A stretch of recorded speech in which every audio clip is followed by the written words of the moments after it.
So welcome everybody. My name is Ron Labonte. I'm with the University of Ottawa. I'm also with People's Health Movement. And I got involved in co-organizing this session with Christina Romanelli of the World Health Organization. She will be here for the second half of our session. Christina had this unusual knack of this year's PMAC event to book herself into almost every other session. So she is presently facilitating or moderating another session in a neighboring room. So she sends her regrets. We also found that we had a speaker originally lined up to give some introductory comments, mostly focusing on the economics or financing issues as they apply to sort of the nexus that we're describing over the PMAC period, and also the One Health approach. Unfortunately, that person was not able to make it, so what you see in front of us is exactly who you will be seeing over the course of this particular event. We do have two people who will also be joining us online.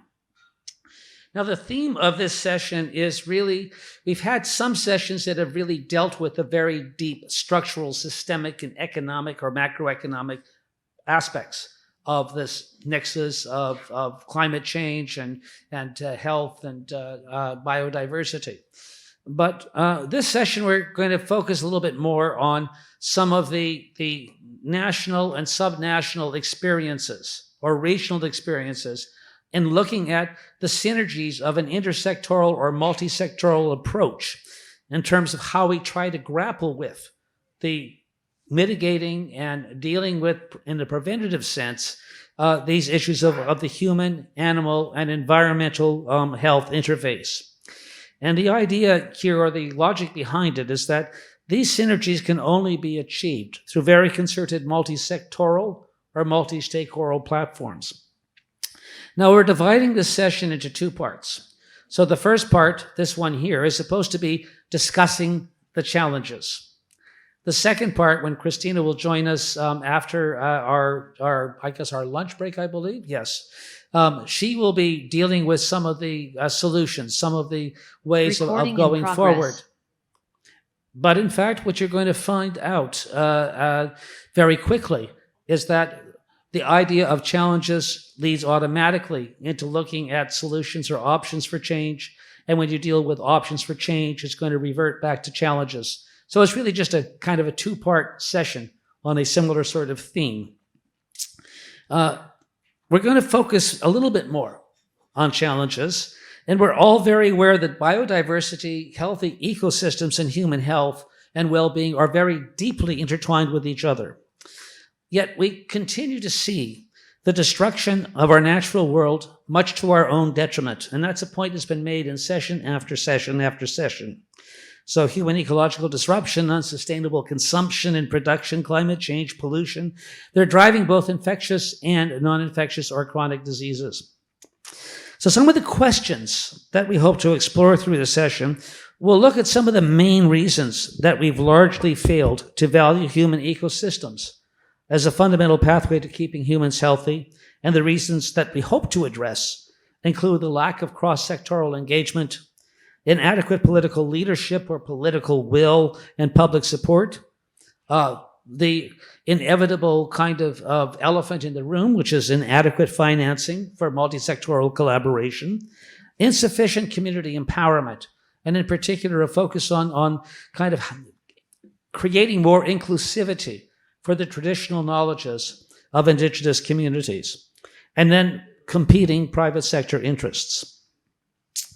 As I say, we don't have a lead-off speaker for this session, so instead, we're going to have a more leisurely kind of outlining with our panelists, a bit of a discussion about what they know, and then opening it up about what we would like to learn more about. So I've asked the panelists in advance to be prepared to spend about 3 or 4 or 5 minutes talking a little bit about what they're doing relative to the themes that we have for this particular event, in terms of improving intersectoral collaboration, identifying the challenges, and then how do we go about improving those multi-stakeholder platforms. Dr. Vipat Kuratachan, whom I believe is better known as Pat, I'm going to let you start off. And he's executive director of the Southeast Asia One Health University Network. And although it's based here in Thailand, I believe that Pat probably has a broad regional view.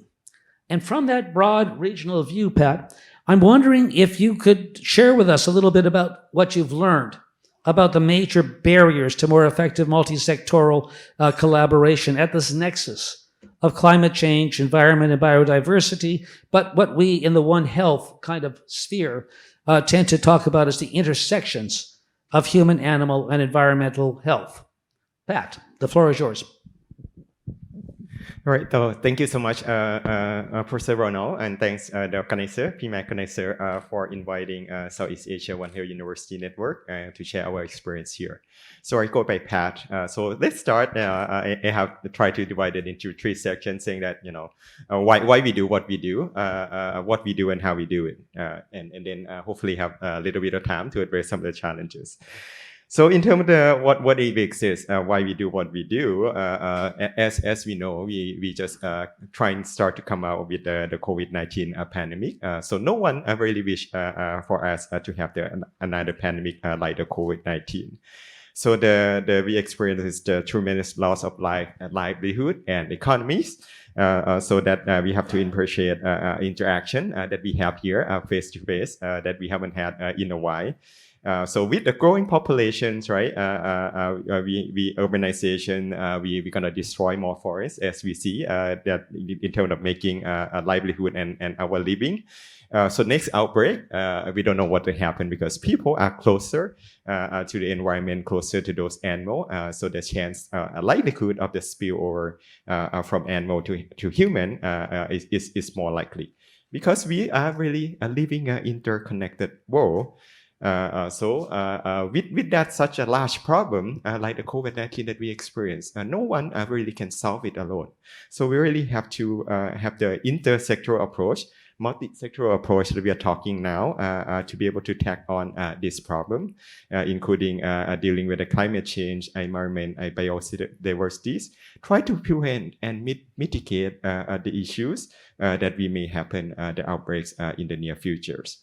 So we should not really wait for the next disaster to happen. So what are we doing it now? So our group of university, Southeast Asia One Health University Network, totally believe in investing in human resources or investing in workforce development, because we believe that is fundamental that we can ensuring a sustainable and effective health security system to prevent us from the future pandemic or mitigate from it.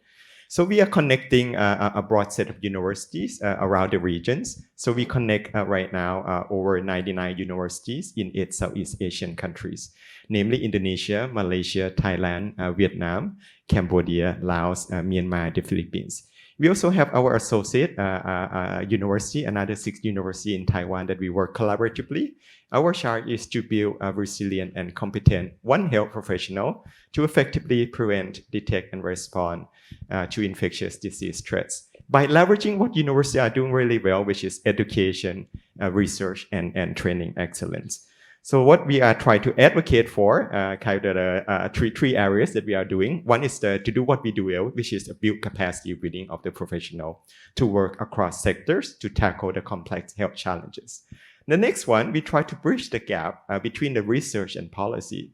Rather than doing the research and being publication in the leading journal and being read by only academicians, lay people, and transfer that to policy is very challenging. We try to make that shift. So try to bridge the gap between the research at the university level to make it relevant, to make it evidence-based to those policy decision makers.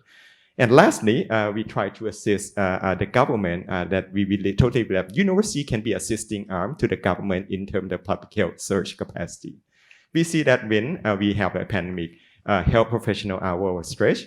I think that we can deploy existing researcher, graduate students to be a helping arm in terms of outbreak investigation. We see clear example how university laboratory can be helpful in terms of the screening and diagnostics and come up with those innovations.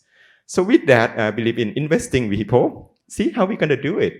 First, we try to transform the education. Transform the education mean that like to make a quote from the Nelson Mandela saying that education is the most powerful weapon which you can use to change the world. And we believe in that education, we're not only building the skill set, but we have to build the mindset of professional. I think we have a lot of experts, great experts around the world. Yeah, we respect a university in producing the graduates. But we also often heard that once the graduates enter their work, the world of work, a lot of them say that no, they are not ready for the world of work. And then why? I think that a lot of people talk about, including World Economic Forum, talking about 21st century skills, how we're going to build people to better communicate, collaborate, having a critical thinking, creativities to solve the complex challenges. The World Health Organization, the One Health expert panel also emphasized on another 4 C's, which is communication, collaboration, coordination, and capacity building. It's the same thing that we do. So how are we going to do that, right? So education, when I grow up, I think it's quite challenging. So that's why we're going to try to transform it. So if you can recall, if I ask the questions, how are you going to recall what the messages that you listened to the PMAC yesterday? So if you try to do that, it's not too challenging, but you still struggle. If you revert back to time a little bit on the PMAC side meeting, if you were around here and try to see the PMAC side meeting about 3 or 4 years ago, what were your key messages that you actually remember? We can see that the research saying that if we just sitting in a room like he's listening to my talk and listening to the talk without discussion, without interaction, is the memory that we remember, what we hear is very, very little. We say that after 2 years, you can retain only 20%. But if we shift the learning process to be interactive, having discussions, going out in the field that we're trying to do, try to transform that, the retention coming up to 90% after 2 weeks, at least. So that's what we try to do, try to shift the student to be more active learner. We also have to shift the lecturer, right? Just standing in front of the classroom and try to lecturing to be a facilitator, to be a coach, try to coach the student to learn because we want to have it a lifelong learning. So that's what we try to make achieve. Not only we believe in that, we believe in different perspective. We need to share across that learning across different perspective of the different discipline, different culture. So when we work, when we motivate the students at the school among university, we like to have students from multiple disciplines coming and learning together, learning basic together, exchange one another perspective, the ideas. I don't have the pictorial format here, but there's many examples of different perspectives have really been helpful. There's no right or wrong answer, but we have to cherish one another experience. So that's overall in terms of we do what we do. How we do it. I'm not quite sure whether I overtime or you want to tackle the challenge, or I can do that for the second round. Well, actually, I'm going to put you a little bit on the spot now. So thank you, Pat. You talk about kind of really orienting your work to training the next cohort, the new cadres, so that they're able to work and understand better what a One Health approach would be, but also then to be able to incentivize or promote or increase the intersectoral collaboration from the places that they might wind up eventually being employed. So my 2 questions to you in terms of looking at the biggest challenge you might face. One of them, from the university side, how have you dealt with some of the interdisciplinary rivalries or tensions that often come up in terms of trying to sort of draw knowledge systems from different disciplines? There are certain kind of disciplines that are much more into the social science or the political science, the more economics, some which are much more into the human health, almost the biomedical. So you have some tensions there. So that's one question. What's the biggest challenge you found in sort of overcoming interdisciplinary rivalries? And the second one is that what have you learned so far with your cohorts going forward in terms of their ability to build intersectoral collaboration across the different sectors in which they find themselves working? All right, so that's 2 big questions. So I'll start with the first one. I'm not too sure whether we can really resolve it, but we have a way approach that we are dealing with that interdisciplinary right away.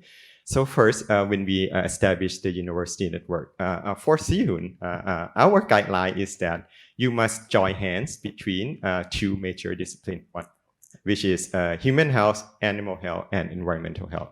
So you just checking hand among the people in terms of the only single discipline, like from pharmacy, from public health, from medicine, from all those sorts. We say that, okay, you cannot join our regional network. You have to reach across the aisle to the veterinary side and environmental side to come and to work together.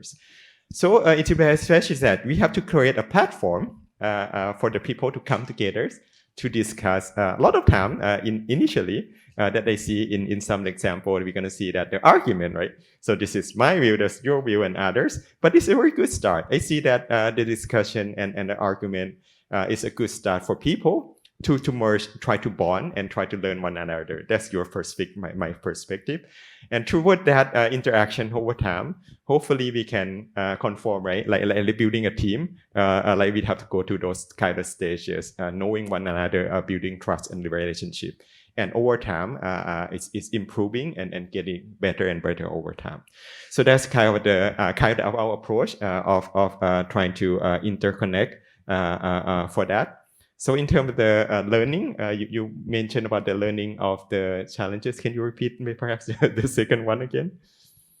Well, let's hold off on the second one for now, and because it's going to be more about when we're actually in place, working across different ministries with different stakeholders. How do we actually improve our intersectoralism? But we'll have more to say about that.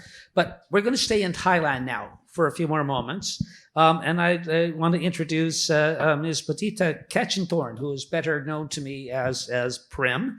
And she is the pharma agro business developer with the Kasikoran Research Company here in Thailand.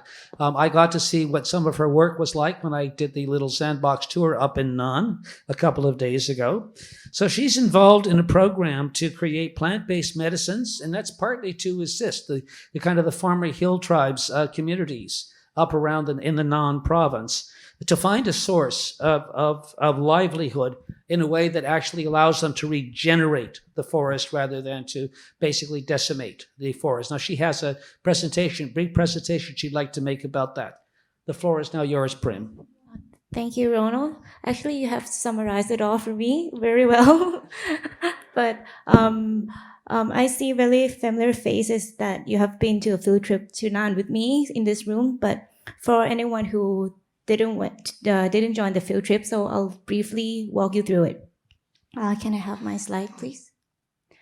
So my project is Nan Sandbox. So our ultimate goal is to stop the deforestation in Nan province. It's in the northern part of Thailand, and we aim to reforest to bring back the forest, which is the pristine headwater forest.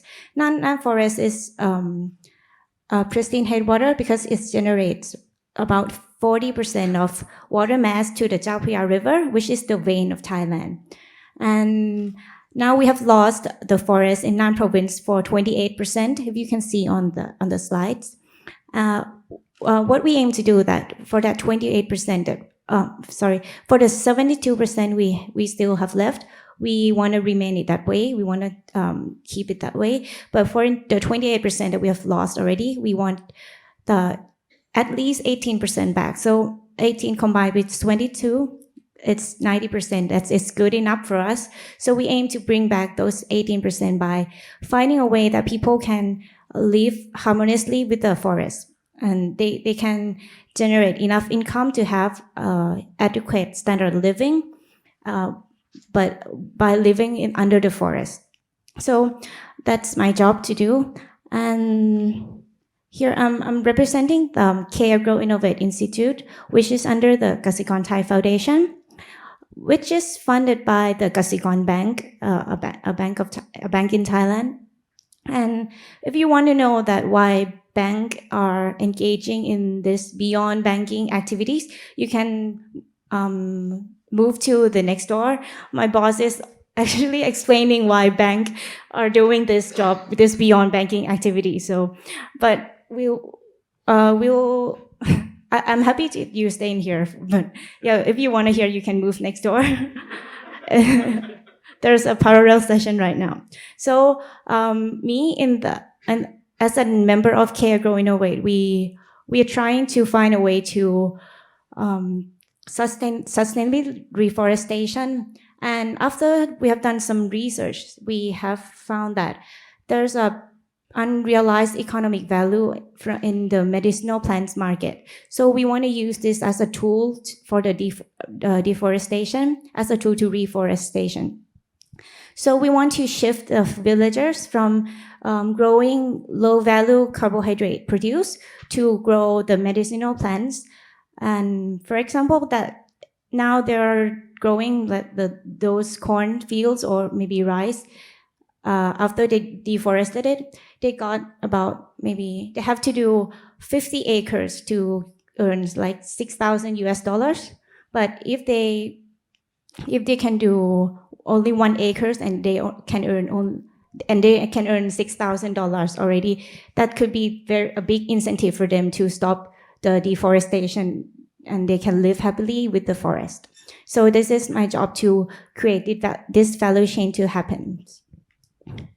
And these are just some examples of the medicinal plants that are in the pipelines of our works.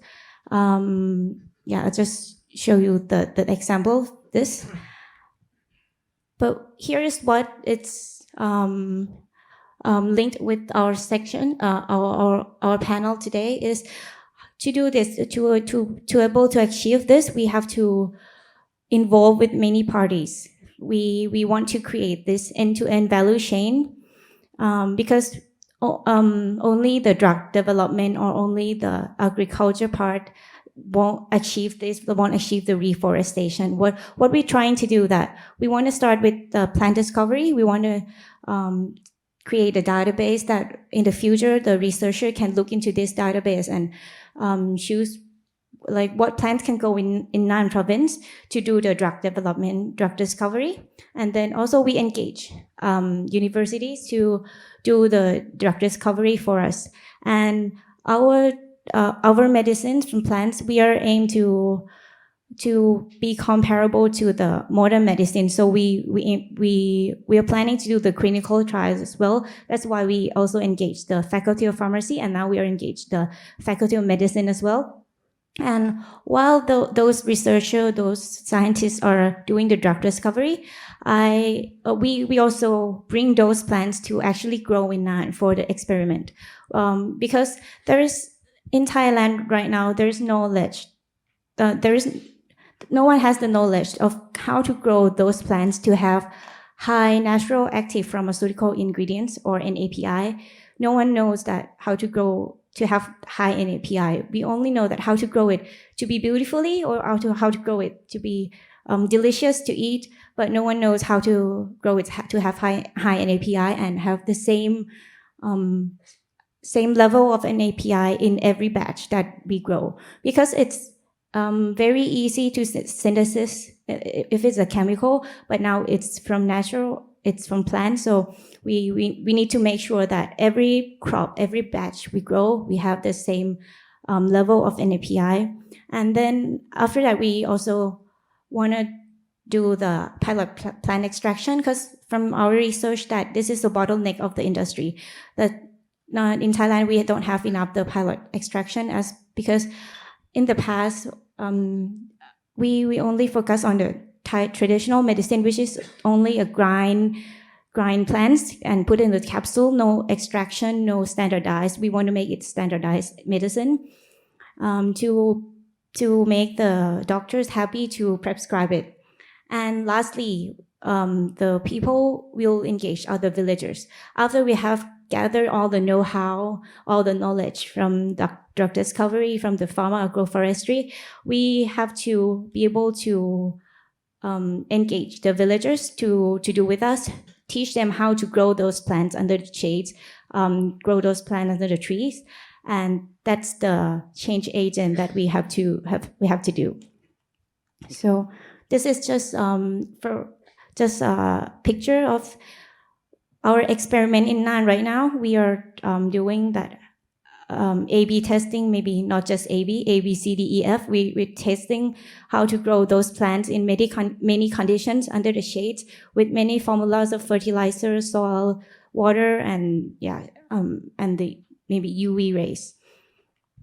And to summarize it all, that our non-sample projects involves with 5 SDG goals from the UN, but what it's linked with our panels today is number 17. I believe it's number 17, Partnership for the Goals, as we uniquely combine many agents, many sectors into our project. We combine the government agency because especially the FDA, because they're the one who have to approve our medicine into the market.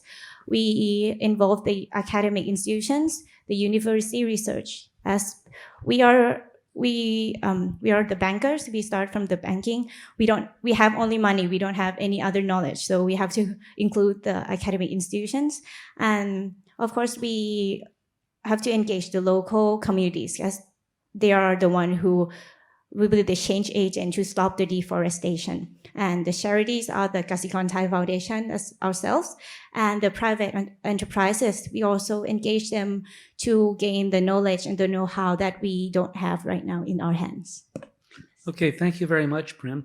As we continue along with the panel and their initial sort of opening comments, your project involves all kinds of different stakeholders, not all of whom are working kind of really on the same basis. I mean, you go from kind of community villagers to businesses to universities and researchers. So it's going to be pretty complex. So I want you, while we move along the panel, just to think about some of what you've learned from this process, about how you've overcome some of the potential barriers to that kind of stakeholder or that partnership work, and what you've learned from that experience.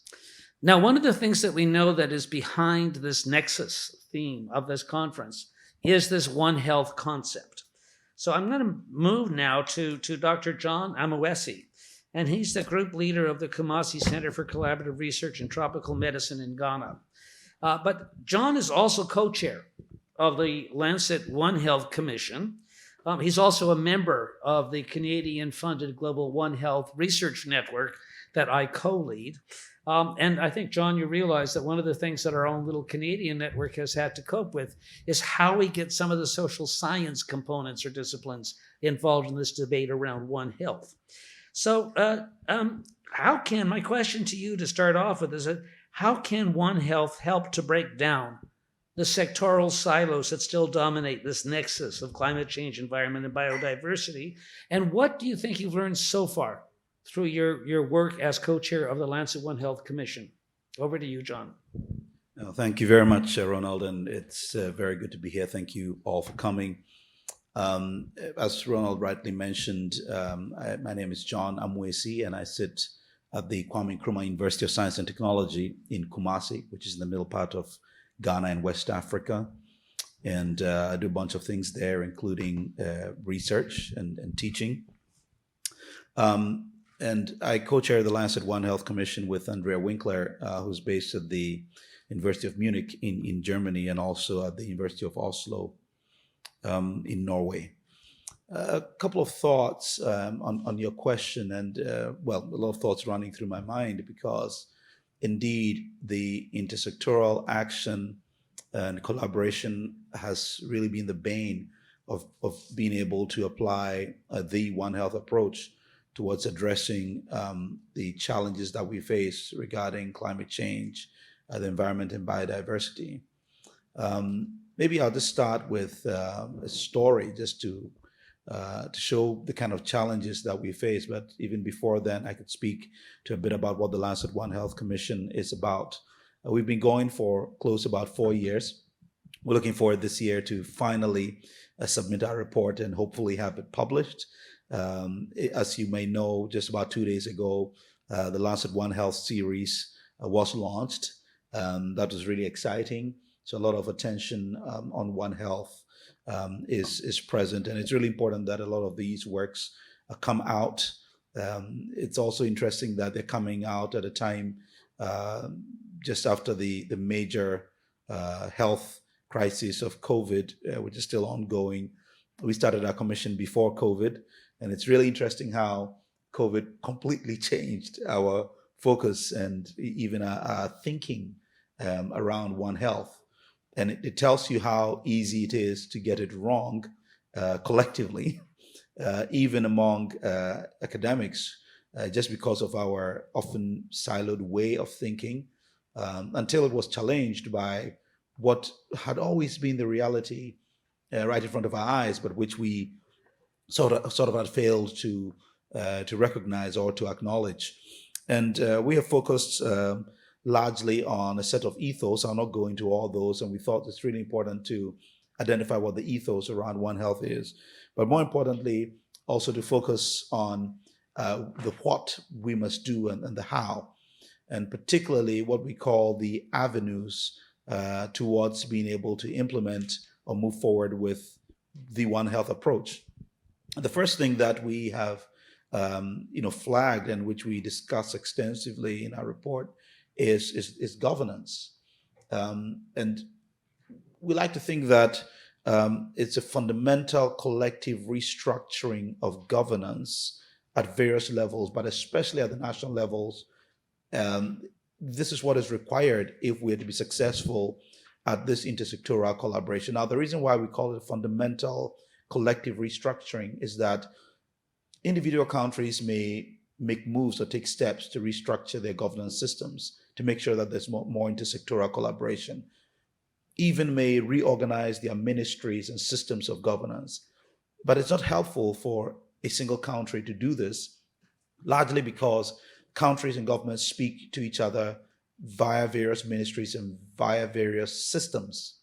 And so it's very difficult for one country to have a particular system in place because it's going to be very difficult for them to speak to other countries.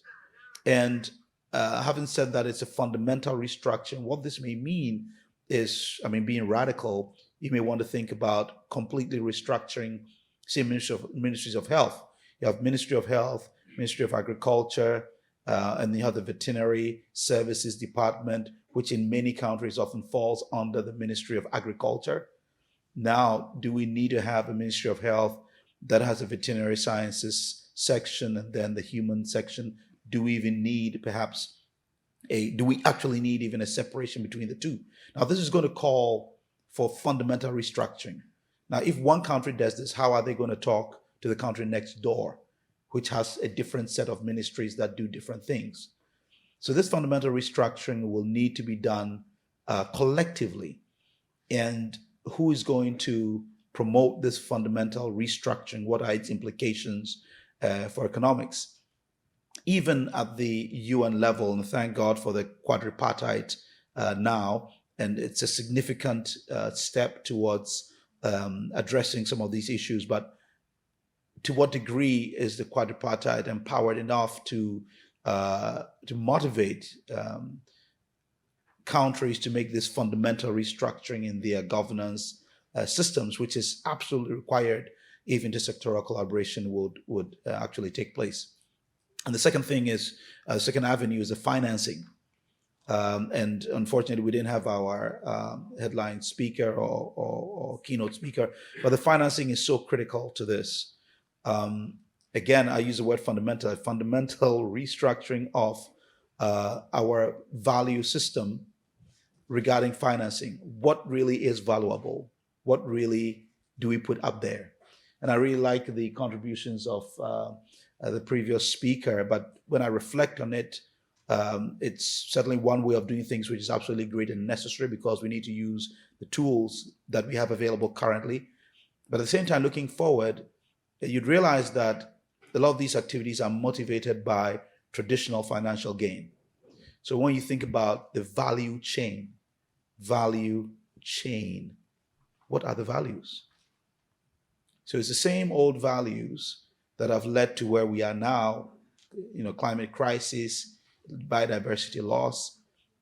But if the values are the usual economic system and the usual economic gain, then the value chain will just follow these and there will always be some losses elsewhere. I was very excited yesterday listening to the arguments around electric car batteries and what this really means in the long term. It's a gain in one place, even environmentally, but a loss in some other places. So these are really interesting things to think about.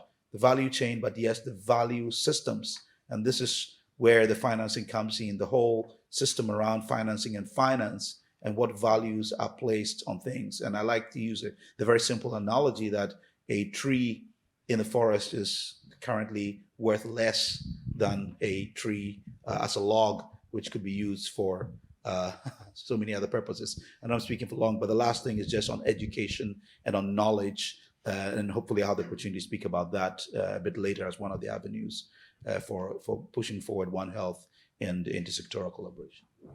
Okay, thank you very much, John. And my question to you in terms of thinking as we go forward is to perhaps share what you've learned through the commission and its various kind of studies that it's undertaken about how well or how effectively the economic sectors in government, the finance sectors, the commerce sectors, the export sectors, etc., the trade sectors, how much have they engaged with the One Health approach? Because oftentimes you find that those economic branches of government don't spend too much time thinking about the health, social protection, or animal health sort of sectors of government unless they can look at it as an economic advantage. So just sort of ponder that a bit as we move forward.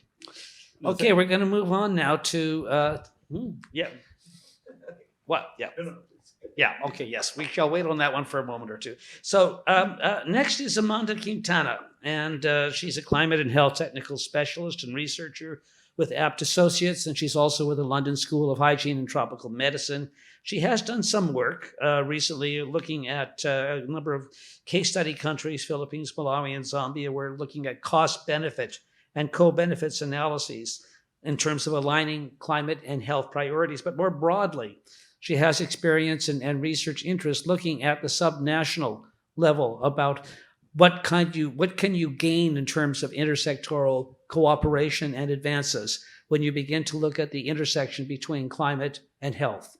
So Amanda. Thank you, Ron, for that introduction. So hi, everyone. I first want to say that I feel very privileged to be up here sharing my experiences with you all, but I'm really looking forward to an open discussion as I found them very fruitful over the last 2 days.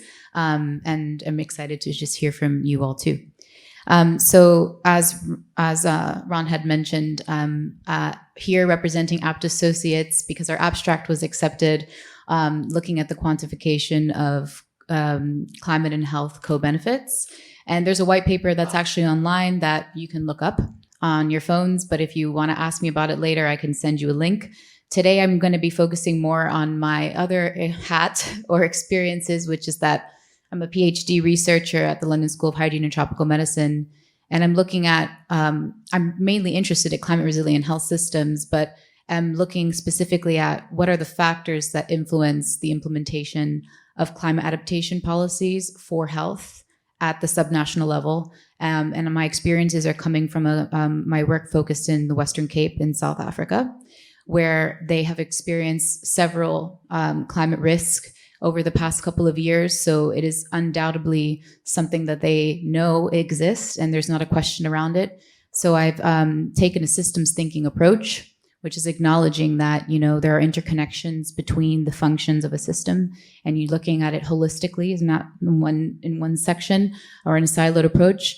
To my research, and I've therefore looked at a policy document analysis, looking at all the climate-related documents and health-related documents at the national level in South Africa, at the provincial level in the Western Cape, and even in select municipalities, including the city of Cape Town, as well as more rural municipalities in the Western Cape that obviously face different contexts and different challenges in their health sector and also in their climate experiences.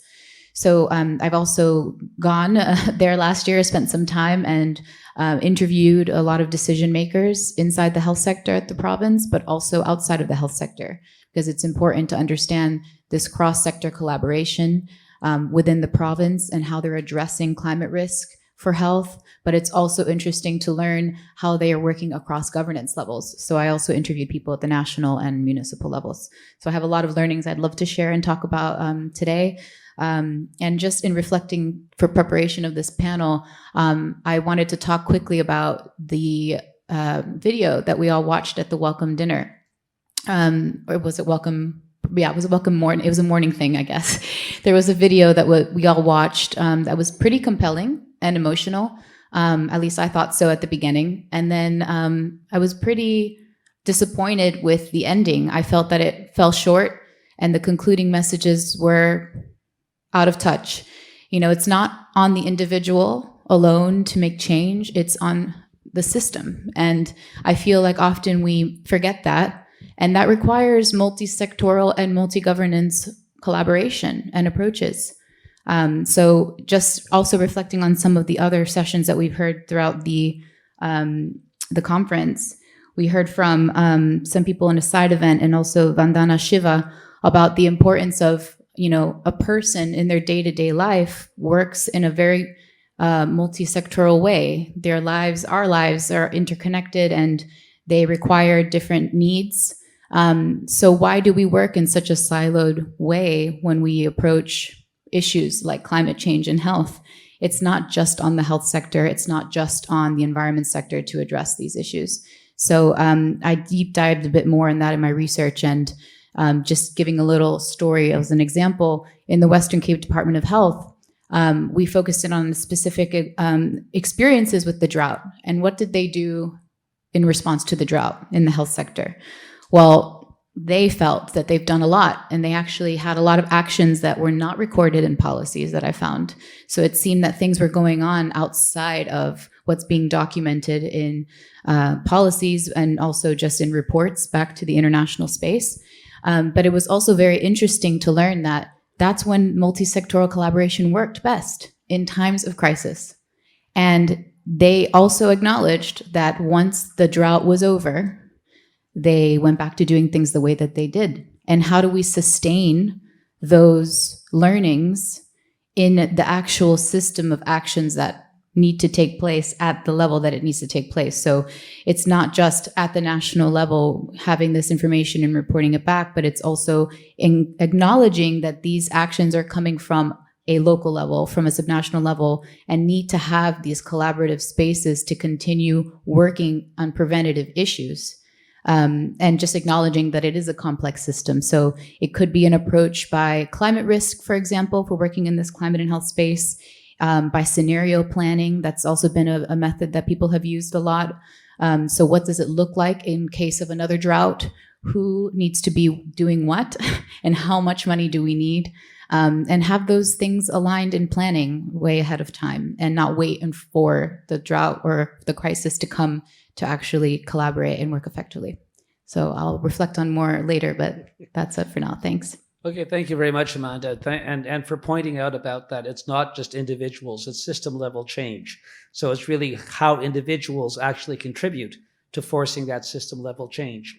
And in the previous session, I made a little intervention where I talked about that. The good news is that, or the good news, bad news is that our crises are only going to continue to get worse. And based upon what you've just said, Amanda, is that under times of crisis, this kind of collaborative work actually really starts to happen effectively. So maybe one of the big things we need to do is sort of promote the idea that we're definitely in crisis right now.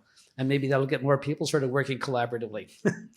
Now we're going to turn to our first of our online contributors. And this is Dr. Nicole Redvers, and she's Research Chair and Director of Indigenous Planetary Health at Western University in Canada.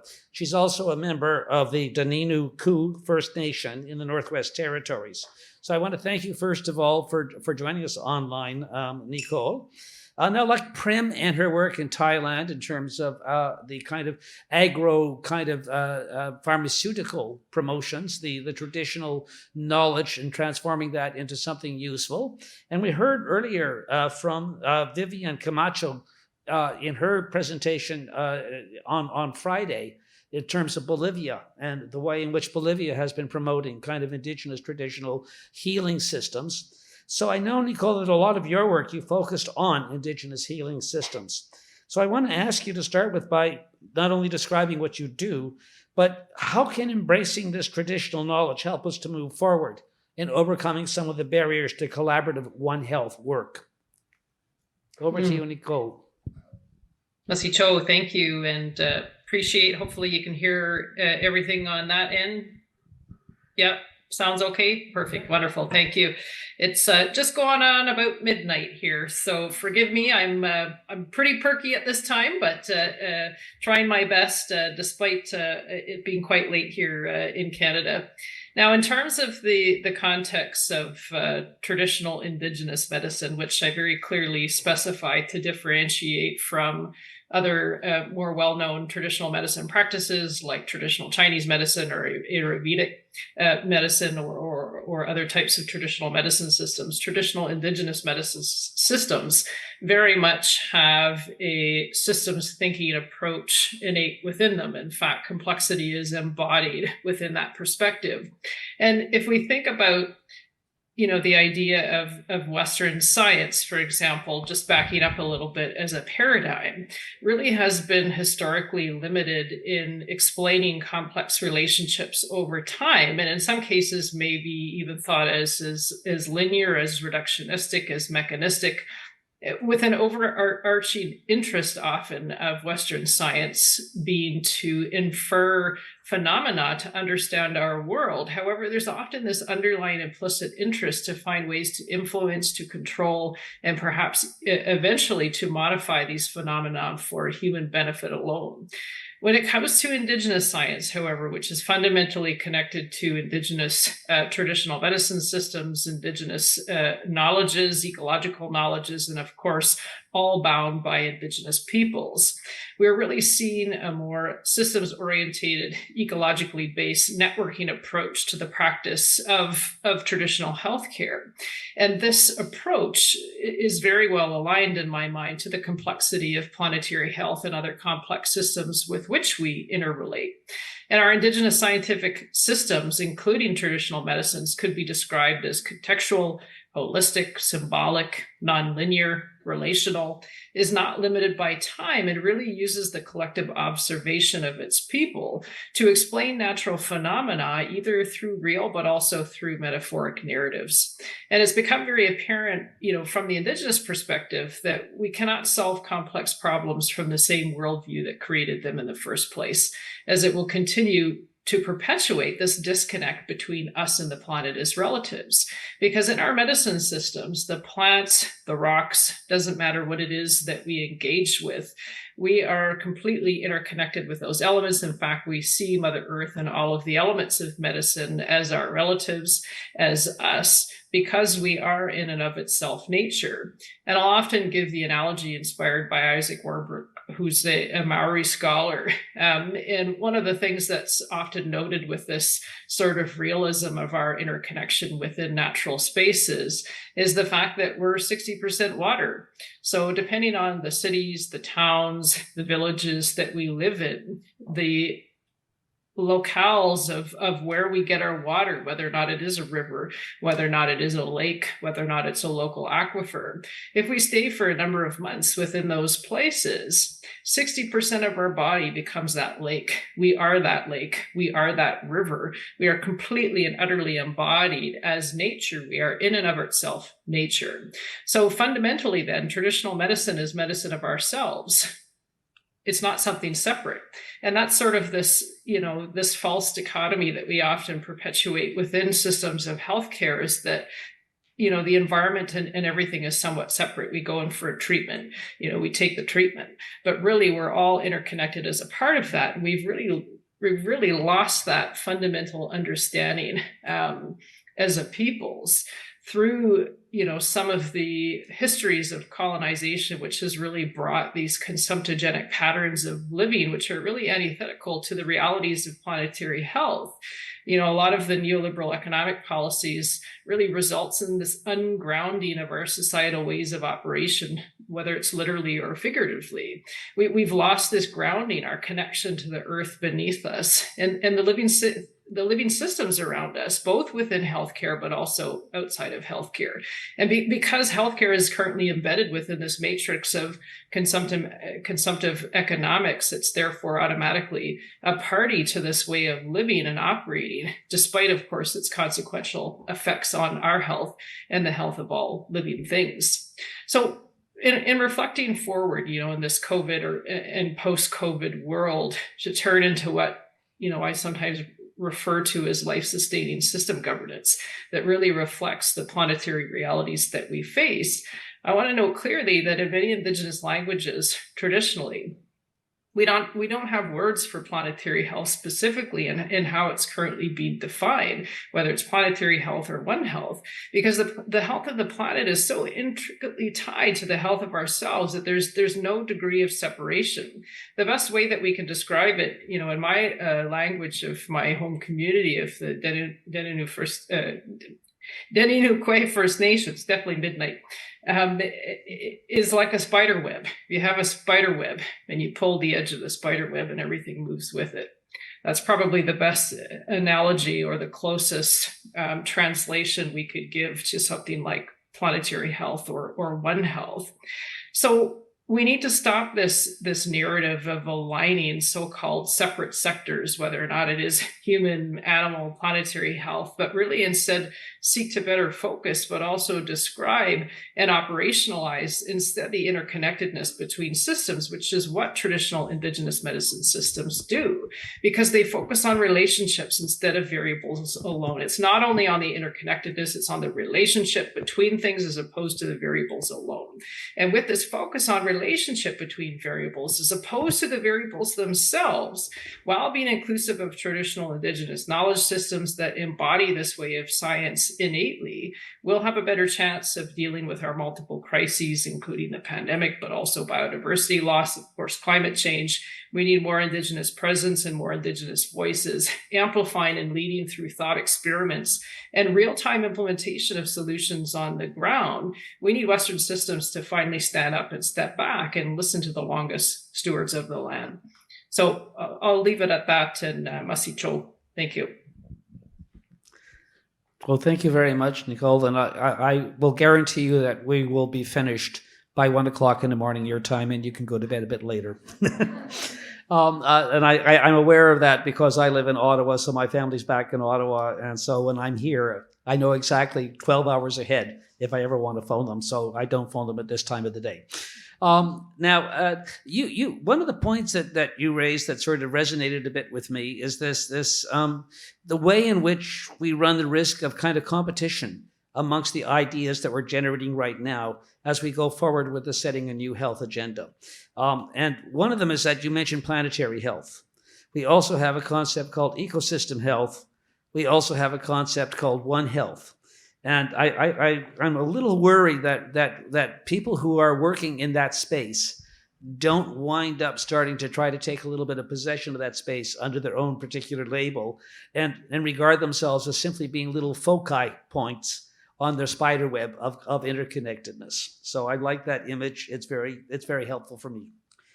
Now, finally, another online presentation or participant will join us, Dr. Doreen Robinson. And she is the head of biodiversity and land with the UN Environment Program based in Kenya. And now one of the acknowledged weaknesses of One Health is that for too long, the role of the environment has not been given the emphasis that it really needed and that was warranted. So Doreen, my initial question to you would be, why do you think this was so? And how is that now changing? Hi, greetings from the other side, or not the other, some other part on this round planet, where it's early over here in Nairobi. And I haven't had my coffee yet. So thank you for having me. It's hard to follow this panel because so much has been said that resonates.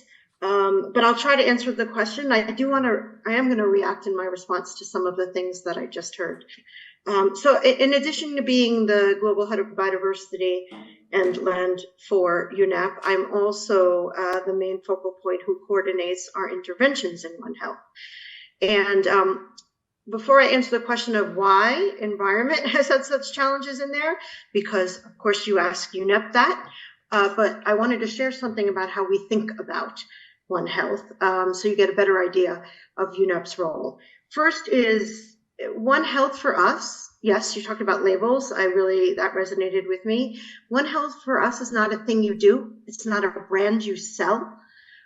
It is a way of thinking and engaging and approaching a problem using all the words we've heard so far: systemic approaches, embracing complex systems, all of those things. So yes, we use the terminology One Health. We are part of the quadripartite alliance for One Health, but to me, it's more about getting these different ways of viewing the world, these different mental mind maps, these different tools, these different approaches, and coming together in a more systemic, different way. And so that's absolutely what we're trying to do. And UNEP, we are a normative agency. We are a science-based policy agency. And I'd like to say all sciences, not just Western, because we are the UN Western view of sciences, but embracing indigenous science, embracing all different facets of science. So I think some of the answers have already been said.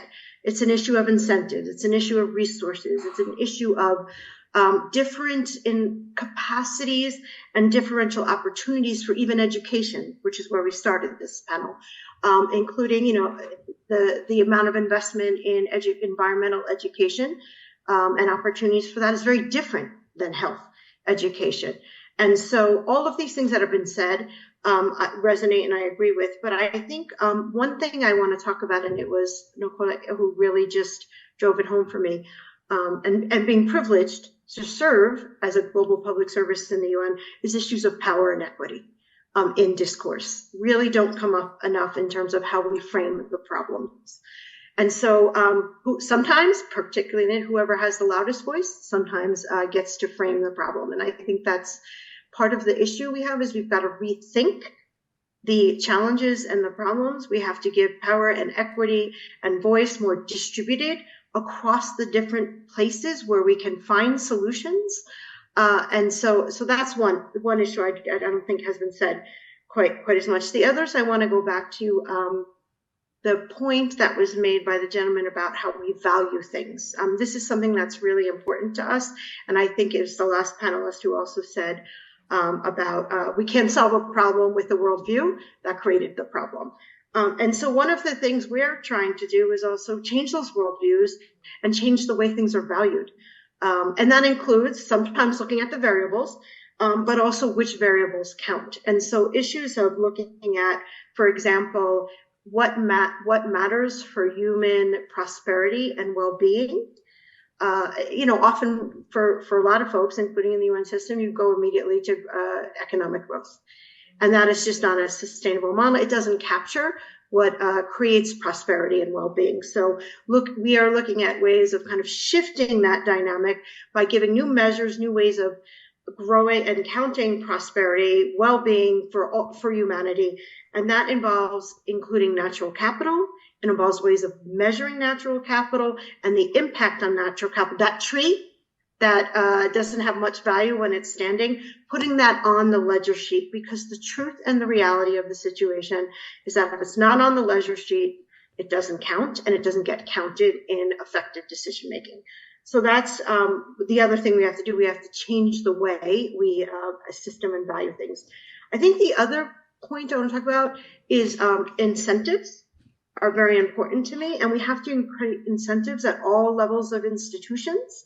The incentive to collaborate across sectors simply aren't there. And that is, we've talked about financial, we've talked about governance, but what we haven't talked about is also mandates. We have to create mandates for organizations to collaborate for sectors. I was thinking of the story that was told about the different ministries. Every ministry's mandate, they're overworked, they're under-resourced. And so we have to create these ways for ministries to actually want to work together. And so it's not just policy mandates at high levels and then hoping it trickles down, but we've got to put these new incentives into the system to make sure those mandates for collaboration and the resources for collaboration, systemic thinking, systemic acting, systemic practicing are put into place. And that goes all the way down. I'll go back to the first panelist who was talking about workforce development, to creating performance incentives to embrace these new ways of thinking and acting and implementing programs together so that we can actually fundamentally get at the source of the problems. And the last thing I'll react to on this is, now, we've heard how the crisis in some ways, and I've heard this saying, it's a very Anglophone saying, but, never waste a good crisis. But we are in crisis. We're in constant crisis. For UNEP, it's a triple planetary crisis of climate change, biodiversity, and pollution. And when it comes to health, I don't think we talk enough about pollution aspects of this. It's part of this complex web of issues. People are dying from air and waterborne disease. That is fundamentally a health issue that we have to take on, but also the other area I don't think I've heard yet mentioned here that was touched upon is how do we bring in concepts of food systems and nutrition? That is a fundamental health issue. Food security, hunger on the planet is a fundamental issue. And so how do we bring this into this complex nexus approach in an effective way where we don't overwhelm, we don't become every problem is connected and so we don't know how to do about it, but use these different framings around what health means to different people, different institutions, different cultures, different individuals, and how do we frame these issues in a way where we find these different entry points that become effective ways for changing behavior and action, and also changing policy dimensions. So that was maybe more of a philosophical approach because I didn't get into some exciting work that UNEP is doing in the One Health space, in the Nature for Health space, moving way further upstream on prevention, which I don't think we do enough of. But I'll stop there and hope in the next 45 minutes we'll have a chance to share more. Thank you. Okay, thank you very much, Jareen. One of the things that kind of recollecting a little bit about some of this multi-sectoral or this intersectoral work recalls to me some work I did some years ago in one of the Canadian provinces where I began to work across a number of different sectors and realized that every single sector, whether it be environment or health or social services, etc., they had mandates, but they also had goal statements. And if you began to look at what the goal statements were, you found that and you parsed out the language a little bit, that they were actually shared more in common than different. And I think that one of the things that we've learned in our own Global One Health Network in Canada is that different disciplines start off with different language sets. And it's very important then to actually get beneath the language sets and translate into what the root kind of set of values or positions or understanding are that lie behind the particular terms or language that they might be using. Now, I had some prompting questions to put back to the panel, but rather than to do that, I will just open the floor now for people to come up and pose questions to our panelists. Hopefully you have some. And also this idea of trying to work across different sectors, trying to work with different stakeholder groups, trying to engage with communities and effective governance at different levels, national, international, subnational. That's something probably most of us have some experience with. So also feel free to share some of your own experiences in trying to overcome the barriers that most of us have confronted in trying to do that kind of work. So the floor is open.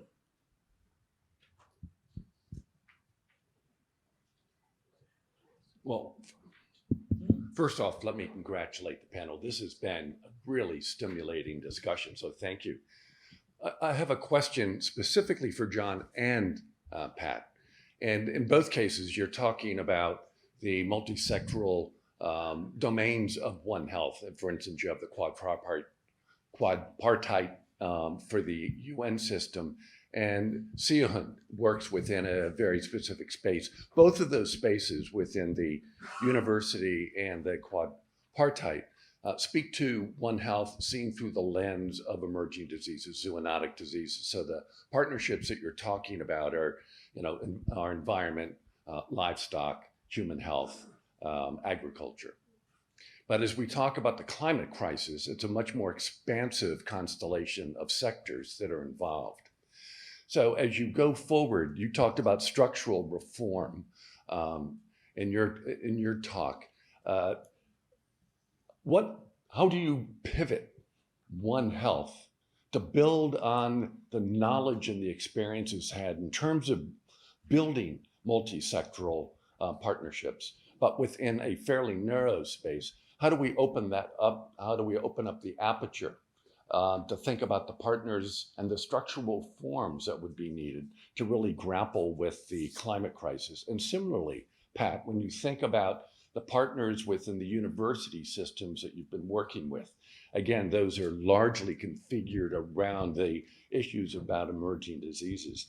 What are the opportunities or the challenges around, again, opening up that aperture and thinking about the different professional domains within the university system so that you're really building that next generation of leaders, not just to zero in on emerging diseases, but really bring this whole constellation, planetary health, if you will, into play? Thank you.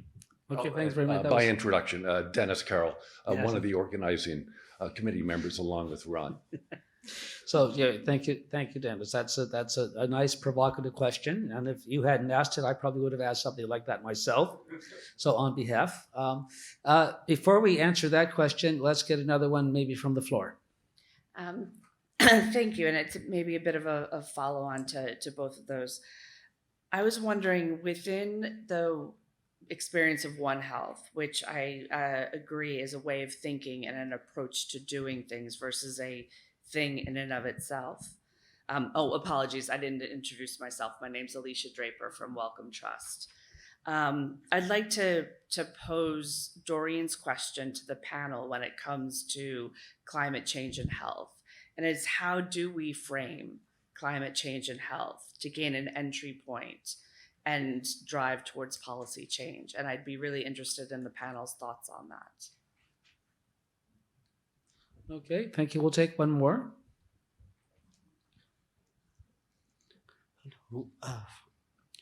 Hello, namaste. My question is related to non-sandbox project. I'm Babu. I'm from Nepal. It's about the medicinal plants plantation program. So my question is, do you also integrate or involve naturally grown medicinal plants in your business or in your promotional project? If so, how do you deal with its sustainability? Because in mostly the naturally grown plants, they are not managed in sustainable way, whether it is over harvested or it is not utilized. So how do you deal with that? That is my question. Thank you. Okay, well, let's hold on to that particular question. We have the other ones are sort of around the One Health issue. So they were initially addressed to John and to Pat, but I'm sure that Doreen has some thoughts on that as well, and perhaps others on the panel. So let's just get some response back to those questions, and then we'll go to some new ones.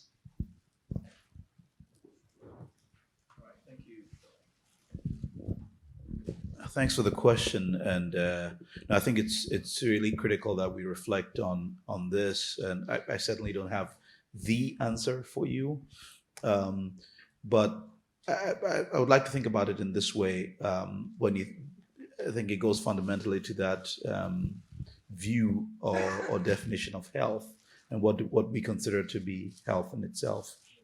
When you think about it, there is clear evidence that there has been significant improvements in the health of, shall I say, humans, and not only humans but also animals, at least animals that are farmed over the past decades on account of technological advancement and know-how. And you can easily measure this in simple terms when you think of life expectancy. Life expectancy has significantly improved across the world, and there's a clear link between socioeconomic, so to speak, advancement and improvements in life expectancy, which has otherwise been translated to mean improvements in health. When you think about it, at the time when the climate was in better health than it was now, and the environment was in better health than it was now, did human beings have a better or worse life expectancy? So when you think about it, it looks like we've traded off a number of things for the planet, for the climate, and for biodiversity, and this speaks to the heart of what the Lancet One Health Commission stands for, or what we eventually push towards, is healthy, sustainable, with emphasis on sustainable socio-ecological systems. What we are running now in the world is not a socio-ecological system, unfortunately, and this is why I keep coming back to the point of fundamental or collective fundamental restructuring. Now, until that happens, the need to collaborate intersectorally doesn't come naturally, because the system has been built around a siloed approach, and the indices with which we've measured progress or improvement or success have been flawed, simply because they trade off other measures or things that make what we're currently doing unsustainable. One may argue that it calls for slowdown in so-called improvements. One may argue that it calls for a degrowth, so to speak, agenda. I'm not going to go there. But what I think, when it comes to One Health motivating intersectoral collaboration, really is a proper framing of what we call health.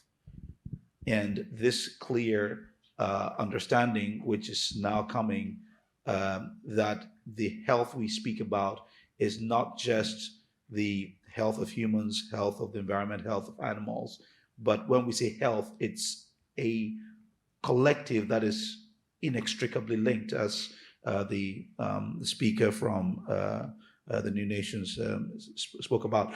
You cannot really separate these, and when we make reference to health and measuring it, it should be the whole and not necessarily an aggregation of these so-called individual pieces that make up what has traditionally been known as One Health.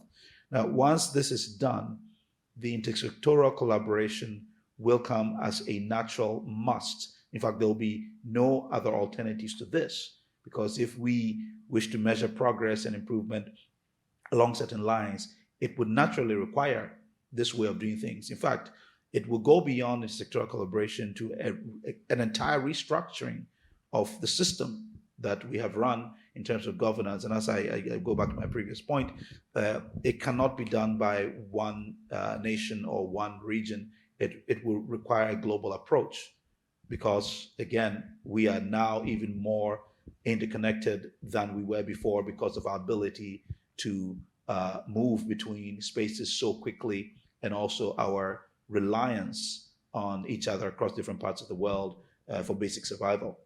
So those are just my reflections. Now, Pat, the question that Dennis raised was also addressed to you. Do you have anything that you wanted to add to that? So to add to that, our network of university actually came off primarily from the human health and animal health discipline.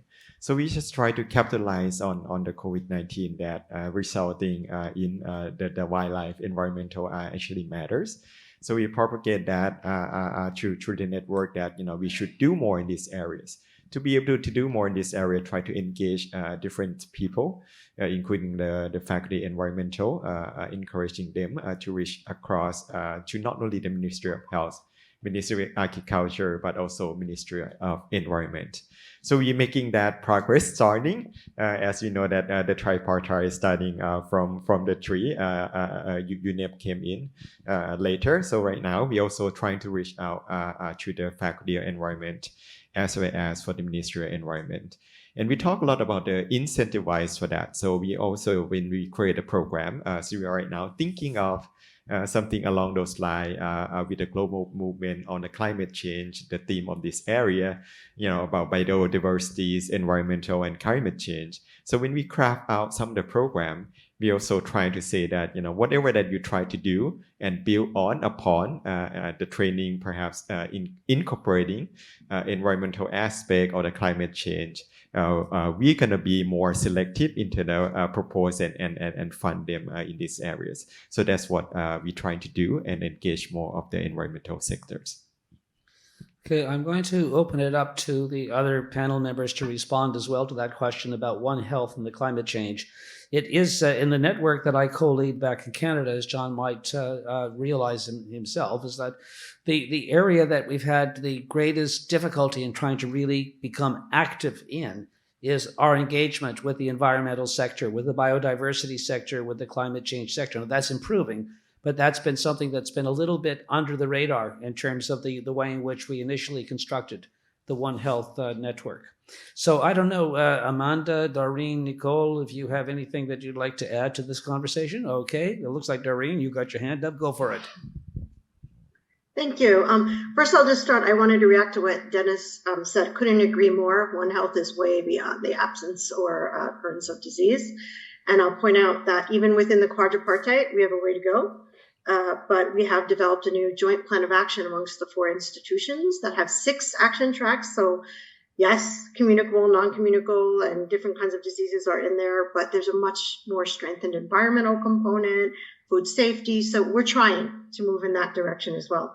On the climate, 2 things. I always think it was a question about framing and entry points. And for me, the best framing and entry points, again, right now I sit in a UN institution, so I'm thinking a bit through that lens. But it has to be scientifically sound, it has to be geopolitically savvy, and it has to be imminently operational. And so for a couple of areas, we're seeing some more traction for entry points on a health agenda through some of the sad but unfortunate and proximate impacts we're seeing. So issues of heat waves or cold snaps are actually gaining a lot more, particularly in that geopolitical space and attention. So that's one entry point because those have direct health impacts. But the second one that I've, take through a systems approach that I'm seeing getting a bit more traction is, and this is where geospatial comes in, climate change has the potential, if we don't get it under control, to fundamentally change the map of the planet in terms of agroecological zones, in terms of disease mapping, there's the disease again, and it's going to fundamentally impact things like migration. When I say migration of all species. Some species that can migrate faster or slower, up and down mountains, plant species in trouble, to humans. And it's going to create a changed movement of species and ecosystems that are going to create new and novel and different interactions. And if there's one thing that really does have a potential, and that's that more geopolitically savvy and technically sound, is coming from that lens of migration. And what is that going to mean to stability and fragility and our ability to meet the needs of the 10, 11, 12 billion people that are going to be living on the planet very soon. So when you go through that lens, I think you get a different way to engage in climate. And the last thing, for those of you, the last big conference, and I'm sorry to not be there with you, was in Montreal at the negotiations for the global biodiversity framework. And if you look in that framework, again, negotiated through consensus is often not always a perfect process, but if you look, it's got some pretty impressive intersectoral aspects in that framework. And there's, you see biodiversity, the word One Health is mentioned. Health is mentioned multiple times. Issues of food security linked to health, soil health, reduction of disasters through ecosystem services, linked in with indigenous people. So I think there is some progress being made, certainly on the policy front, and starting to connect these things. And these are entry points we can build upon together. Okay, well, thank you. And some of you may notice that from time to time I hack. I've discovered that I think I'm allergic to Bangkok here, but then I suspect that's the case with everybody in this room.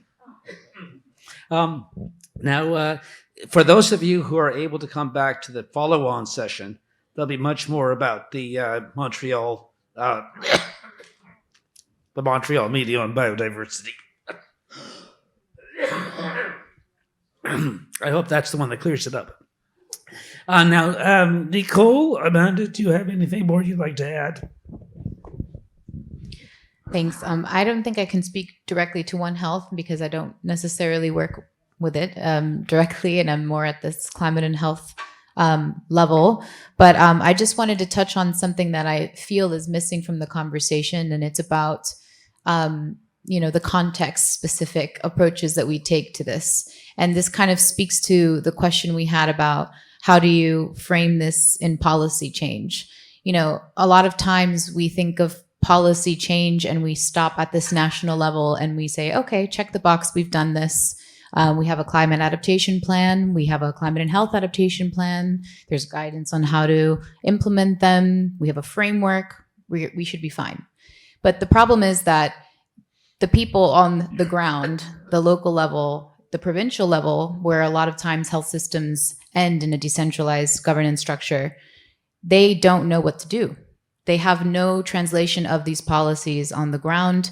They're not really sure even what their role is in comparison to everything else that they're mandated to do. And this speaks to Nicole's earlier comment about mandates being important. I agree, mandates are important, but what I found in my interviews is that mandates are also an issue. They often are so general, they don't apply in the context that they're meant to be effective in. And I can give an example of trying to approach heat waves in South Africa, in the Western Cape. There was a mandate from the health department that there needed to be a change in the way that the waiting rooms are structured in health facilities so that people didn't experience extreme heat. And so they had these rules. They sent it from the top at the national level and brought it down to the local level and said, do this. Here's your funding. Here's the mandate. Do it.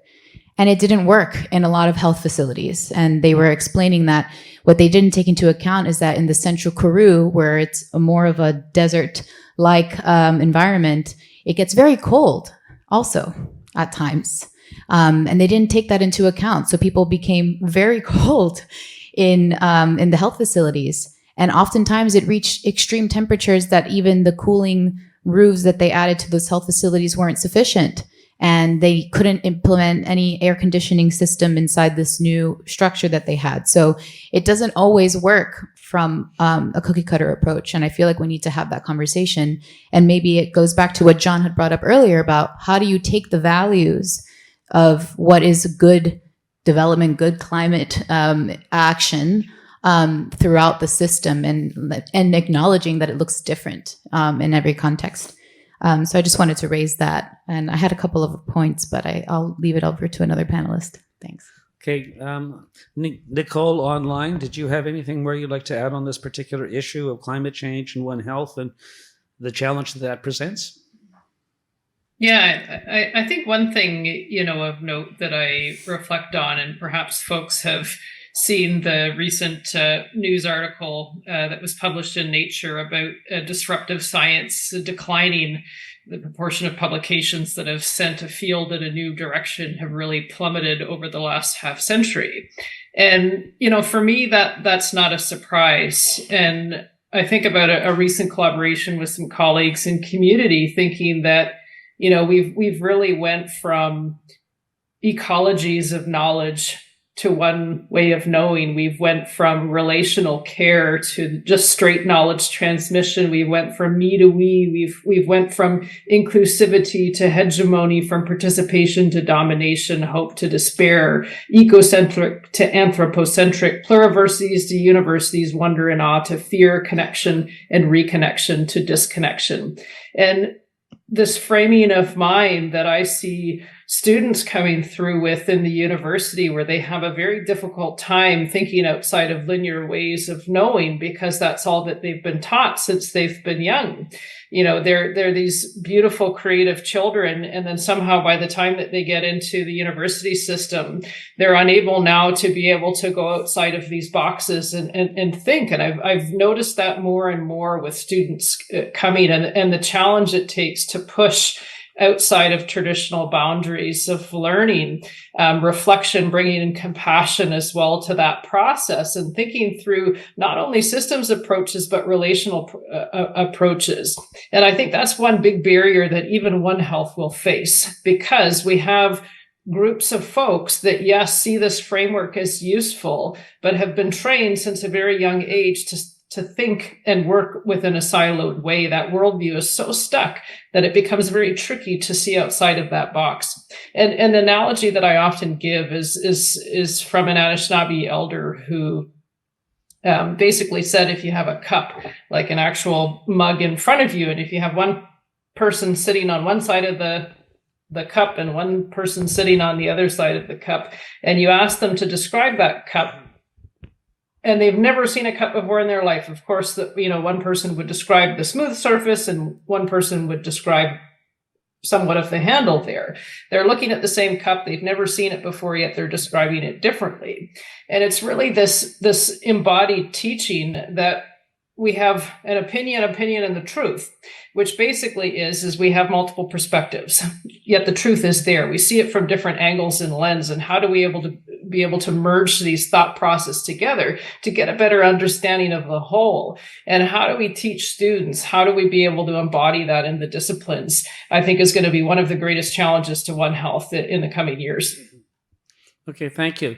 Now, Prim, you're going to have a bit of a memory test, because if I'm not mistaken, there was a question that was addressed to you very early on before we got into this other set of discussions. So while the others are at the microphone waiting their turn, if you could perhaps try to address that question.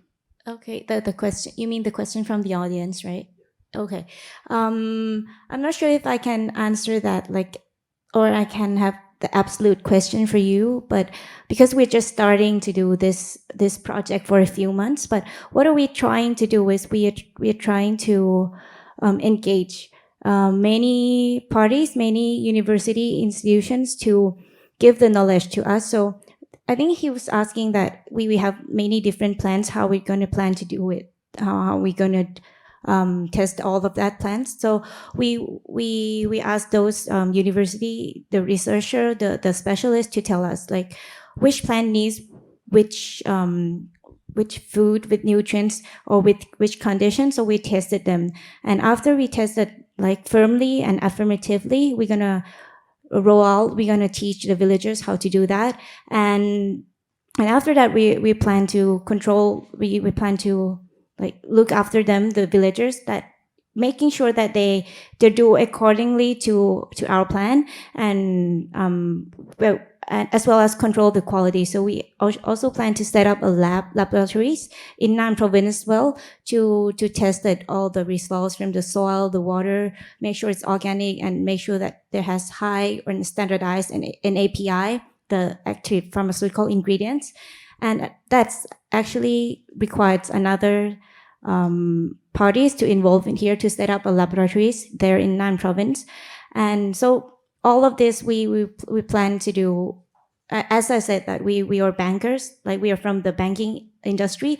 We only have the money, but maybe it's not enough for this project, but we don't have the knowledge. So we plan to engage many parties, many specialists from every industry to our work as much as possible. And we plan to be the linkage for all of them. Okay, thank you very much. We have a number of very patient kind of people standing in the back there waiting their turn. So I'm going to turn over to this side first for the next set of interventions. So Ritu. Thank you very much. So I'm supporting the WHO Council on the Economics of Health for All. One of the issues that we're looking at in terms of One Health is antimicrobial resistance. And there is a connection between the challenge of AMR as well as climate change. And I won't go into the specifics, but just to say that we have 166 national action plans to address AMR, which have, to different degrees, taken into account many different sectors trying to come together. But only 17, that's 10%, are financed from national budgets. And so what we're trying to do is to consider what are different finance, economic, budgeting mechanisms that look at this issue, not from one sector, but from at least the four, if not more, to come up with a sustainable approach that is not reliant only on external funding. I won't spend time going into the options around joint budgeting, et cetera, but I would like to see if this approach has been used in other challenges with One Health, and has there been some success? We would be very interested and keen to learn. Thank you. So that is broadly kind of a question to all of the members of the panel. I'll ask the members of the panel to hang on to that for now, and we'll take another question first.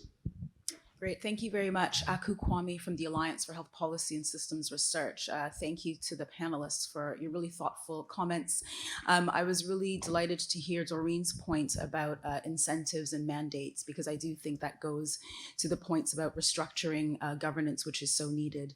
But the question that I had, I guess, Doreen, maybe a question for you, which would be to share some examples of how you are speaking about shifting incentives. But what I would like to hear from the panelists, and I think Nicole's last intervention sort of picked up on it, is really this issue of capacities, which we haven't really spoken much about, because we do have this expectation that people come from their different disciplines, their different positions, and should be able to work across and know how to take different perspectives, know how to listen, know how to negotiate, and yet we don't really train for that. So my question is where are those skills or those capacities or experiences best picked up so that people really can be able to work in an intersectoral way? Thank you. Okay, thank you. And what that comment brought to mind very quickly for me is that in our Global One Health Network, one of the things that we've been doing over our different meetings that we've had is that we've been compiling a glossary of terms that the different disciplines involved in the network are bringing to the table, and trying to then to define that so we can sort of share a cross-disciplinary glossary on what it means to be in One Health. We'll take your question and then your question, and then we'll go back to the panel.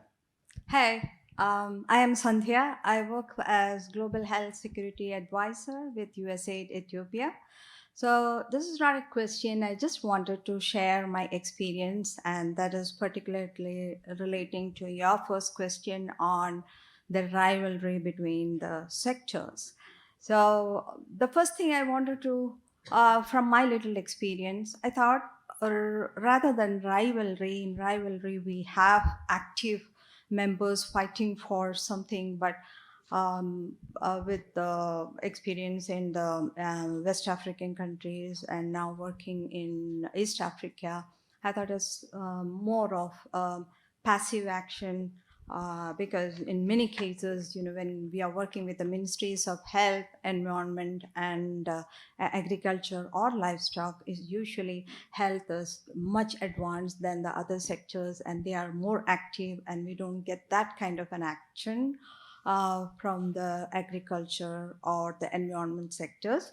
But I just thank you for all the panelists, and it was great listening to your experiences. Thank you, and good to meet our counterparts here. Han.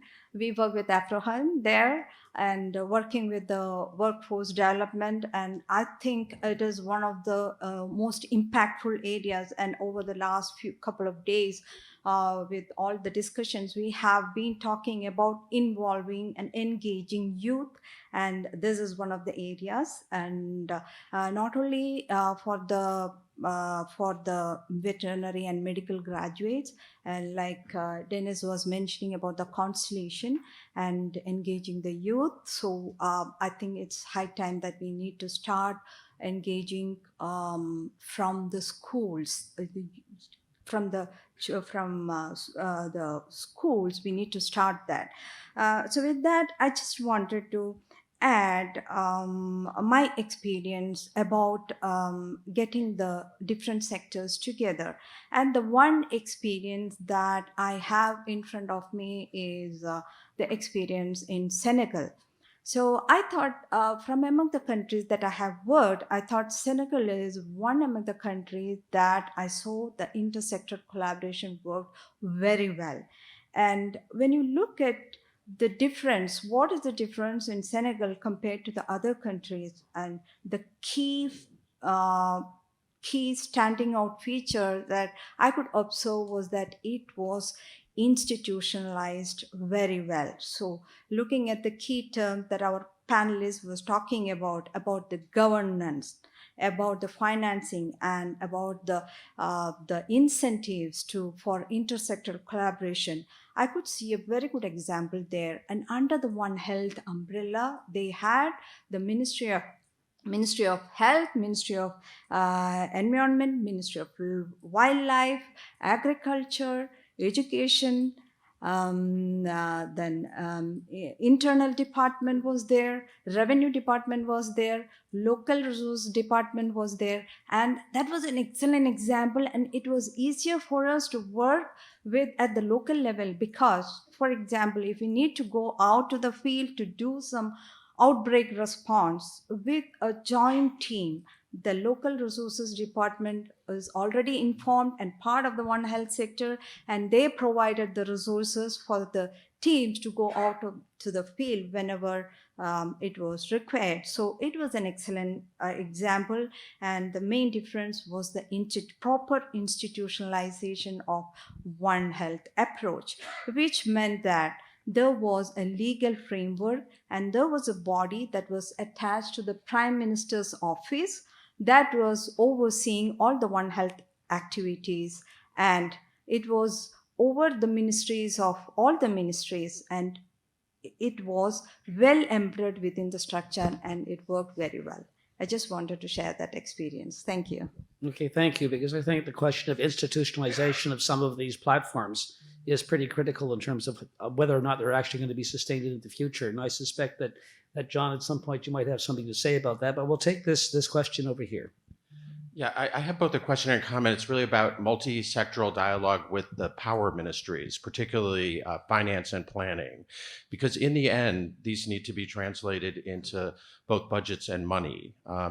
And in health, we already actually have like a very large gap in order to just achieve basic outcomes for critical interventions in AIDS, TB, malaria, maternal and child health, or universal health coverage. Now we have the pandemic preparedness agenda, we have the One Health agenda, and we now have the climate change agenda. And all of those need to be translated into money, actually. And so I think the question becomes, how do you actually sort of translate all of this sort of multi-sectoral dialogue into sort of cooperation around budgets and money?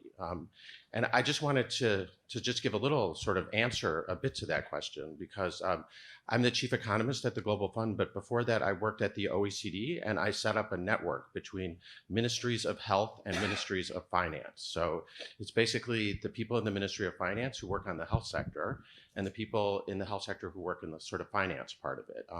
And it was the first joint network really ever in the OECD that brought together two different ministries. And I think one of the lessons is that it's very important to speak each other's languages, because it's like going to a foreign country. So if you don't speak the language of the Ministry of Finance, you're going to find it very difficult to persuade them, actually. So you may not agree with many of the things, but if you don't speak their language and they're the dominant sort of power, then you're probably not going to be successful, actually. So, okay, well, thank you for that, because I have been involved in trade and health issues for quite a number of years. And one of the things that in the public health sector that we've begun to realize is that we really needed to not just understand the trade terms and the trade language, but we also had to understand what the mandates and ways of thinking on the part of the trade negotiations if we're going to be effective. I will add, though briefly, that there's a tendency for those sectors in government or governance or civil society that tend to be there to try to work for public good outcomes to be the ones always expecting to learn what the language of finance, economics, commerce, or trade is. Little less reciprocation on the part of those sectors to learn the language of the health and social protection sectors. So, not that I'm resentful. Okay, let's get on back to our panelists. And what we had here is we had a question about finance and co-budgeting that came up. We had some comments about the need to shift incentives around in terms of intersectional promotion, about capacities, increasing capacities for interdisciplinary work, and about the importance of institutionalization of One Health, with the example sort of given in terms of involving youth. So in any particular order, it's open to anyone on the panel who wants to start to make a response to some of those comments. John? Thanks. I think really great questions. I'll just comment on two issues. I think the issue of the motivations for intersectoral collaboration, including the financing. In my view, I think we've essentially spoken to some of what is really needed, and two things I think are critical, and one is the multidisciplinary training. And you just alluded to that with understanding the language of other disciplines and making sure that that is reciprocal or equitable, if I put it that way. This is absolutely critical. And the second thing is what the previous speaker, one of those online, pardon me, can't recollect the name immediately, talked about, and this is the ways of knowing. I think aside multidisciplinary training, there's also a need for training on ways of knowing. Now, I say this from a very personal perspective. I was very fortunate in my postgraduate training in Minnesota. I took a course on ways of knowing. In actual fact, it was a minor in development studies and social change. I come from a medical background, and I was, doing my PhD in public health. But then I was, so to speak, compelled to do a minor in development studies and social change. It revolutionized my life entirely, completely. And one of the courses was ways of knowing. And all the others in the class came from a geography, social science background. I was the only one from a biomedical background. And I was so odd in all my comments and contributions. They kept laughing at me and making faces until I suddenly realized that I was rather the one who was completely out of touch. And I see this a lot with my medical and biomedical colleagues, that it's just a different way of seeing things entirely. So aside multidisciplinary training, also specific and deliberate training on ways of knowing is absolutely critical if you're going to be successful. The second comment is on the institutionalization of One Health. My argument is always who's motivating this. And what I see in many LMICs, as we call them, or countries in the global south, is a lot of this is motivated by funding from the global north. So I'm familiar with the activity in Senegal. It's actually part of that, funded by USAID back in the day, doing training for the vet school there, which actually serves a couple of West African countries. And I don't know what happened when the funding from USAID dried up, but you realize that a lot of the motivations for intersectoral collaboration, setting up of One Health offices at very high levels, including offices of the President, Prime Minister, is with funding from outside. So it's really not a bottom-up thing that is really deeply believed in and will be sustainable. And this disturbs me a bit. I'm not saying we shouldn't do that, but we should really think about drilling a bit deeper, because the money can really move things. But what happens when the money from elsewhere dries up, and how do we sustain this? So it's sort of like we want to One Health you whether you want to or not, because we've got the funding to be able to make that happen. Anyone else on the panel want to tackle any of those particular questions? Okay, Pat? All right, so two things. So when we talk about economics, I'd like to make clear, right? We have to reach across the aisle to help economists or economists. How are we going to make the investment case to sustain what we do and what we believe in? So I was pleased to talk to one of the bankers today that, okay, there's plenty of economists, plenty of hand, but how are we going to work together and make those investment case for the continued funding? How are we going to talk the same language as the Ministry of Finance to get their attention? So this is what we learned the hard year as well when we engage with the private sectors.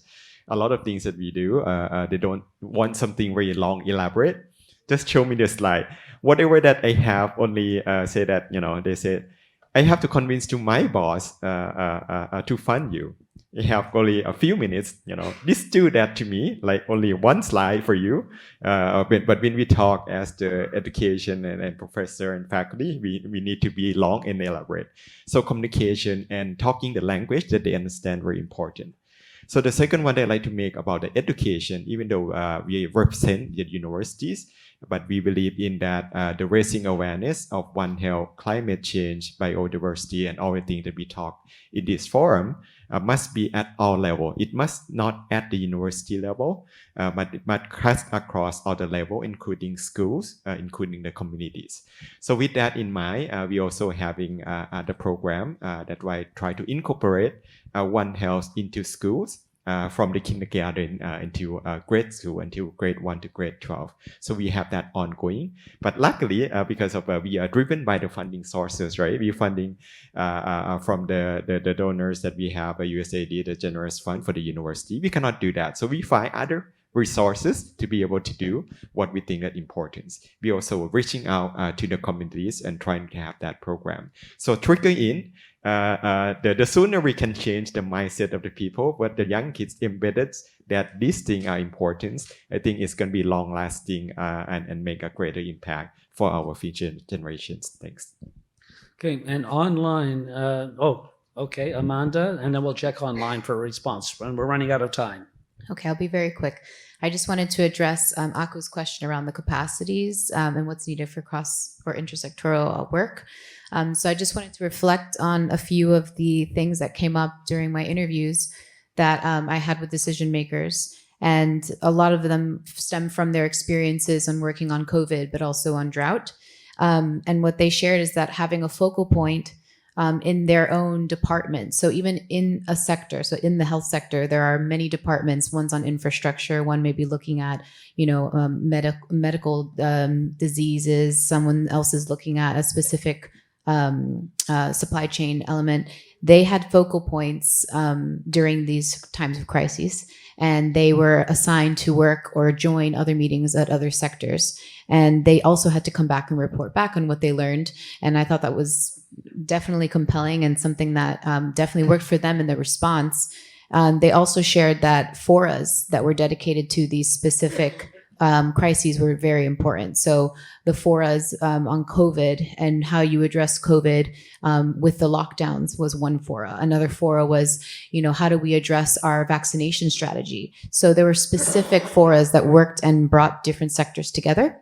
But I think the biggest piece for me to keep it sustained, these learnings and these capacities, is that these learnings have to be brought back into the ways that institutions function. And I know we made a reference to it earlier in the panel, and we didn't get to deep dive too much into it, but it's definitely important for systems change that will help with multi-sectoral collaboration. So. Okay, thank you very much. Now online, Doreen or Nicole, anything to add? Doreen? I'll be very quick. I believe institutionalization is part of it, but we just have to be careful to make sure that we include all kinds of institutions, including non-traditional, or traditional institutions, or informal institutions can actually be very powerful. The second point is, I'm a firm believer in the language of ands, not either or. And the reality of the world is, John, what he described is that, yes, things are driven by funding mandates. I came from USAID before I joined the UN, and that is a reality. But what we need to do is take these top-down, which again, this is very linear, but a top-down approach and these bottom-up investments, and really tether them together with a more systemic and relational connections to make this a reality, because the world does still operate in that way. And yes, we're all moving towards shifting it, but we're in the situation we're in. Thank you. Thank you. Back when I was doing health promotion work, we used to describe what you just talked about, Doreen, as being bottom-centered.